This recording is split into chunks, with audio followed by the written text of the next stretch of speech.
Let me start off this video by saying you should not build this build. You shouldn't try to get these items. You shouldn't try to farm for it, and ultimately you should completely ignore everything you're about to see. Alright, if you're still here, you're either a masochist like me or you're a sadist who likes to see masochists like us squirm. But what I have for you is a viable endgame cold blizzard pacifist sorceress. Oh boy.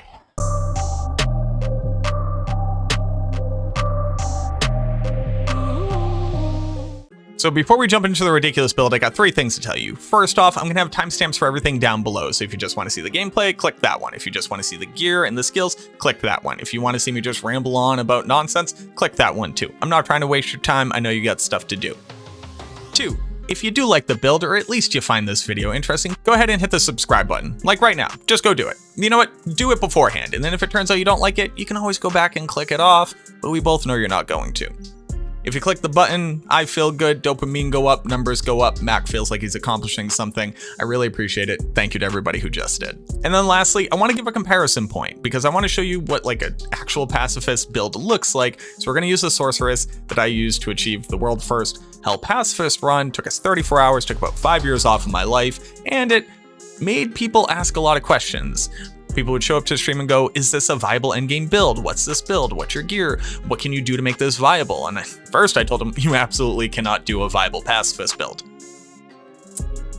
And then I got to thinking. I at least came up with 3 of them, but I want to show you what the gear we had looks like, just so you can understand how ridiculous the gear that I'm going to show you actually is. Basic rune words here: Enlightenment, Spirit, Bulwark, big life with big resistance to poison on an amulet, a little bit of all-res with a level 3 Nova proc on his shield, random FCR ring, plain Nova gloves, basically plain Nova belt, and these are actually kind of cool. Charge Bolt is a garbage skill, but dual res Magic Find with a proc on it. These are the types of pieces of gear that you could expect to get. But that's not to say that you can't get good pieces of gear. We have an example here with the highest level Nova, the max chance to proc with energy and life and big resistances. Belt is the same, life, res, highest level Nova. You could theoretically go get a lot of really powerful gear. So when you're checking out some of the gear that I have inevitably hero edited just to show you just how perfect it can get, keep that in mind. These are all theoretically possible pieces of gear in the game, and I cannot stress this enough, you should not try to farm for them and get them. But if you do find a piece of gear, maybe try out this build. So the first sorceress, which I absolutely think might be the coolest looking sorceress build we've ever put together, is a cold shiver and chilling armor blizzard pacifist sorceress. So we are going to be an energy shield build. That's the first thing to know. We're going to max out telekinesis, and we're only going to put our dump points into energy shield here. We are going to use a memory staff to increase this as well, so you don't necessarily have to put a ton of points here. 1 point into warmth, and then we're going to max out frozen armor, shiver armor, and chilling armor. There's a couple different ways that you could have built this, but basically what I did was I put 1 point into cold mastery. You kind of shouldn't be farming anywhere that's immune to your damage. On a pacifist build, it's already hard enough to survive and do damage. And that means that this, along with the gear that we're wearing, is going to bring all monsters that are not immune down to minus 100 res, so you don't have to worry about using stuff like a doom or a ton of facets or maxing out cold mastery. And on top of that, if you are farming in places with immunities, maxing out cold mastery ain't gonna do it for you anyways. The gear for this one is actually kind of the least ridiculous out of all of the builds. And on top of that, I actually think that this might be the weakest pacifist out of all of the builds, even though it's the strongest for the speedrun. It's kind of interesting. The cold armors give you a ton of utility so that you can deal with both physical as well as ranged monsters. And the fact that you could synergize out this blizzard means that once you see our gear, it'll make sense. You could dump out a ton of damage, but quite frankly, killing monsters slows down their attack rate, which slows down the damage that you're able to output to them. So it's this in this weird equilibrium of like really safe, but also kind of hinders its own damage potential. Using Nightwing's Veil, plus skills, plus to cold damage, we put a burr in it for the physical damage reduction.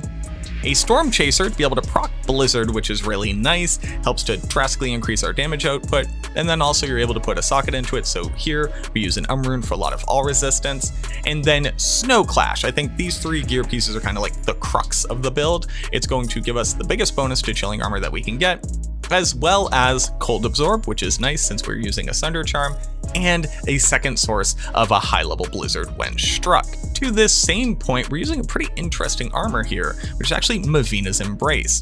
Mavina's Embrace gives us another socket slot, which is nice, has a ton of magic damage reduced by, which is good on an energy shield build, and then also casts Glacial Spike when struck. I swapped over this whole build to kind of just synergize Glacial Spike and Blizzard. The damage output was good when they procced, but I think realistically they're just kind of supplemental to the cold armors themselves, and what this does is gives us another source of AoE damage. Whenever it procs, it'll shoot out that Glacial Spike obviously, but also help to keep us alive when a ton of melee monsters are hitting us, since it will freeze them. Then for the rest of the gear, Mara's, which makes sense, dual SOJ since we're energy shield. I have Mage Fist on right now. These could just as easily be Frostburns or a piece of ridiculous crafted gear, but I was just kind of messing around with this one, and it's the last one that I ended up on. The Sarah is nice for travel speed. And then a Plague Rune Word. So you might be thinking, well, why not Death's Fathom? Why not Doom? I don't actually think that damage output is the problem on this build. I think it's survivability. And what Plague Rune Word gives us the option of is Cleansing Aura. So not only does the lower res when struck help to increase our damage output, especially against immune monsters, but that Cleansing Aura drastically reduces the threat from incoming poison damage, which is the one thing that Energy Shield isn't good against. On swap, we are using Call to Arms with the Lidless to be able to do battle command and battle orders, and since this is a ridiculous build, Perfect Torch, Perfect Annie, Perfect Life all res, we have 40 life skillers, perfect Geeds, and a perfect Sunder Charm. We are also using a Memory Staff for casting our energy shield, which gets us up to a really high absorb percentage. For the stats, just enough strength to be able to use our gear. We're not using a Monarch. I know it's weird that we have 156 strength, that's just a coincidence. And then everything else down into energy. You'll see that our reses aren't capped, but they are pretty high, especially for an energy shield build, which I think is really important here. You might think, oh, you don't need res at all. When you can't actively fight monsters, you need every piece of survivability that you can get. Just keep that in mind. And then with battle orders and battle command up, we have over 1100 life and over 2300 mana. So the gameplay is pretty simple. You just want to keep battle orders and battle command up at all times. You also want to keep up energy shield at all times. And then you want to cast the armor that's relevant to the area that you're in. Now, realistically, you want to have chilling armor up because this is going to be your best damage output. This is going to work against ranged monsters, so you want to be farming in any area that has a lot of ranged monsters. Also, when Bale's Lightning hits you, it will shoot out bolts in a random direction, I guess. That was kind of interesting. But Worldstone Keep is a really great example of a place that will typically have a lot of ranged monsters, so something like these horror mages, and you kind of just stand still and you'll let them kill themselves on you. The lower res will come down to increase your damage output. They'll inevitably fire off enough missiles at you. The other interesting part is that you can use these procs to kill melee monsters as well. So let me try to find some melee monsters. So here we have melee monsters in range, and we have these ranged monsters behind them firing at us. So as we stand here, you'll notice that our chilling armor bolts are coming out and actually hitting the melee monsters instead of the ranged monsters. So it's kind of this weird play where you're trying to position yourself in an area where it can work. But as you can see, the damage output here is not great. If we're just being honest with ourselves, it's just not the best damage output. And it's actually just because, again, this dual nature of how the cold sorceress deals damage. You want to be taking as many hits as possible, as fast as possible. But the monsters get chilled when they get hit with your abilities, so then they inevitably start attacking slower. It's kind of interesting. Now, ultimately, it is very safe, because monsters don't attack as fast, but the damage output is just kind of lacking. Now, again, there is a way where you could try to max out the Blizzard synergy here and then use both the Storm Chaser and the Snow Clash, but as you can see, we're not proccing it so often that I think it really makes sense to try to focus on that. But this is realistically the best damage output that you can expect in Hell difficulty. Now that being said, where I think this particular build actually shines is in farming very high player settings Nightmare. And you might go, wow, that's a huge investment to be able to do that. And you're right, that's why I don't recommend building this. But there is something to be said about taking a character who's able to farm Nightmare difficulty at high player settings very easily for farming for particular items. Player jungle actually has the best chances to be able to drop a skiller charm, so if you were trying to kit out a solo self-found character who I think are the only people who are going to be willing to try something like this. Getting a ton of skillers, getting a lot of low runes to be able to reroll spirit sets, going for gems, jewels, crafting materials of all kinds, really good magic and rare items that can drop easily and you don't need a ton of magic find to be able to roll them. This is where I think a build like this could really shine. So let me show you Players 8 Flare Jungle, just to give you a better idea of its expected output. So again, just make sure to battle command battle orders. Here, your survivability actually kind of doesn't matter. You could really go for max damage. I just wasn't willing to like change out the entirety of the build just to highlight that here. But we go over and we got some Players 8 flares, and let's see what they do to us. There they are. All right. Yeah, they're dying in 1 to 2 hits. Every single monster is dropping an item because it's on Players 8, just to re-show you. Players 8 here.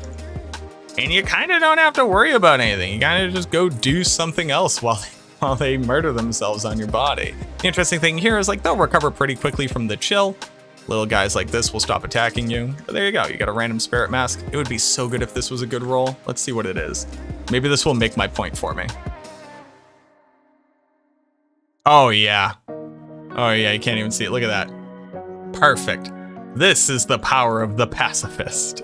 No, but more sincerely. But you can take this into an area with a ton of density and just kind of stay still. Again, you can max out the damage in the magic find if you really want to. And monsters will kill themselves. And while you might say, well, I only want to farm in hell difficulty, remember that you can also farm nightmare terrorize zones with this exact same thing. So while you're not gonna be able to drop every item in the game, monsters are gonna be monster level 70, and they can drop a good amount of the stuff that you think is super GG, when in reality they can start dropping as early as like the beginning of Nightmare.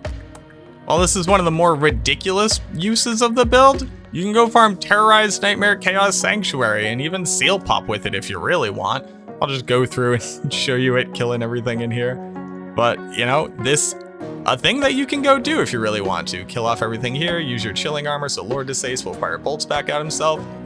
Bam, he's dead. And we want a Seal Pop on this one, so I won't use that. Just make sure that he's within range of us.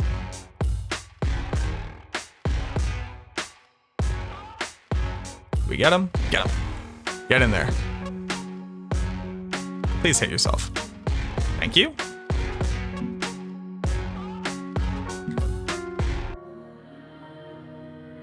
And there you go. Your Seal Poppin' Nightmare Chaos, Terrorized Nightmare Chaos, why not?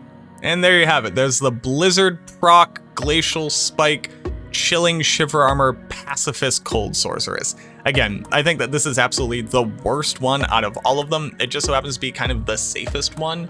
And what I think a lot of people's starting point would be like, well, of course you're going to use these armors, but it's actually kind of a trap. The fire in the Nova versions of this build, I'm not going to pretend and say that they are like ridiculously strong, but when you watch those videos, you'll just come to appreciate how weak this build is and how ridiculous it can kind of get to. But I hope that you enjoyed this. Thank you so much for watching this video. Again, if you haven't already, subscribe to the channel. I try out wild stuff like this all the time. And if you enjoy this, or if you want to try and show me your build, make up a D2 planner, share it to me on Discord. The Discord information is down below, as well as the Maxroll link if you haven't been there before. But make yourself a meme build. Let me know if you think that there's a better way to build this. Maybe I'm prioritizing safety too much over damage. I found it really difficult to survive in hell. But again, if you're going to go for like Players 8 Nightmare farming with it, maybe you can max out this thing and churn out a ton of damage. But I'd love to hear from you. Thank you so much for watching this video. I really do hope that you enjoyed it, and I look forward to seeing you in the next one.